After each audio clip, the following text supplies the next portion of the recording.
একটা জিনিস খেয়াল করে দেখবেন, আপনার জীবনে যখন একটা সময় খারাপ যায় তখন দেখবেন সব দিক থেকেই আপনার সময়টা খারাপ যাচ্ছে। ঠিক তখনই আপনি যতই চেষ্টা করেন না কেন আপনার সময়টা ভালো যাওয়ার জন্য, কিন্তু কোনোভাবেও সেটা পারবেন না ভালো যাওয়ার জন্য। দেখবেন ধীরে ধীরে আপনি খারাপের দিকে যাচ্ছেন। তাই আছে না, ভাঙ্গা পা সবসময় গর্ততে পড়ে, এটাই বাস্তব। আপনার যখন সময়টা খারাপ যাবে, যেদিকে তাকাবেন সবকিছুই আপনার খারাপ যাবে। একটা ভালো সময় পাওয়ার জন্য অনেকটা খারাপ সময়ের সাথে যুদ্ধ করে যেতে হয়, তার তো কোনো হিসাবই থাকে না। জীবন থেকে ভালো সময়টা খুব তাড়াতাড়ি চলে যায়, আর খারাপ সময়টা কিন্তু সহজে যেতেই চায় না। একটা করে দিন যায়, মনে হয় একটা করে বছর যাচ্ছে। প্রতিটা ঘড়ির কাঁটাও মনে হয় নড়তে চায় না, যখন যে জায়গায় থাকে সেই জায়গায় মনে হয় স্থির হয়ে থাকে। সময়টা তখন এরকমই লাগে। তবে সবসময় একটা কথাই মাথায় রাখি, যে যত খারাপ সময় যাক না কেন, সব খারাপ সময়ের সাথে নিজেকে মানিয়ে নিতে হয়। যদি নিজেকে মানিয়ে নিতে না পারি, তাহলে হয়তো জীবনে কোনো কিছুই করা সম্ভব না। দুঃখ প্রতিটা মানুষের জীবনে আছে, দুঃখ ছাড়া কোনো মানুষই নেই। যত মানুষই বলুক না কেন যে সে সুখে আছে, কোনো না কোনো দিকে সে অবশ্যই দুঃখে আছে। যাই হোক, অনেক কথাই আপনাদের সাথে বললাম। এখানে বড়াই আচার বানাইছিলাম। প্রতি বছরে কিন্তু অনেক বড়াই আচার বানানো হয়, এবার একবারই কম বানানো হয়েছে। এর কারণ হলো গাছে এবার একদমই বড়াই নাই, খুব অল্প কিছু বড়াই আসছিল, আর সেখান থেকে অল্প কিছু বড়াই শুকাইছিলাম, আর সেগুলো দিয়ে আচার বানাইলাম আজকে। আর আচারটা দেখেই কিন্তু মনে হচ্ছে অনেকটা ইয়ামি হয়েছে। রোজা রমজানের দিন, তবুও আপনাদের সাথে টুকটাক একটু ভিডিও শেয়ার করলাম, যদিও এটা খাবারের ভিডিও। এরপরে মাছগুলা ভেজে নেওয়া হচ্ছে। আসলে আমি কাঁচা মাছের তরকারি একদমই খাইতে পারি না। ভাজা মাছ হলে তাহলে তরকারি খাইতে ভালো লাগে, আর কাঁচা মাছের তরকারি গন্ধও নিতে পারি না। এখন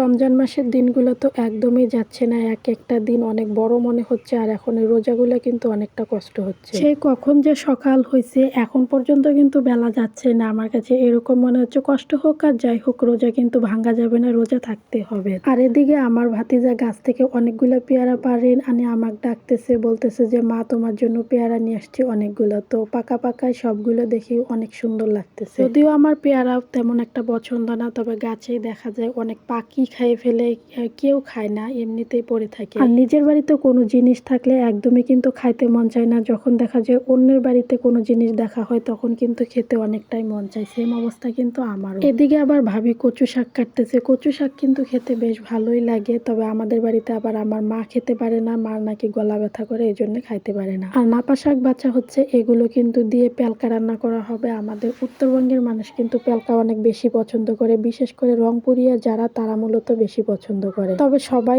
অতটা পছন্দ করে না। আমাদের বাড়িতে আমি তেমন একটা পছন্দ করি না, বাকি সবাই যারা আছে তারা সবাই পছন্দ করে। সবার মুখের রুচি তো আর এক না, এক একজনের মুখের রুচি এক এক রকম। তো সেম অবস্থা কিন্তু আমার। যাই হোক, আপনাদের সাথে অনেক কিছুই শেয়ার করলাম। সবাই ভালো থাকবেন, সুস্থ থাকবেন। দেখা হচ্ছে পরবর্তী কোনো ভিডিওতে।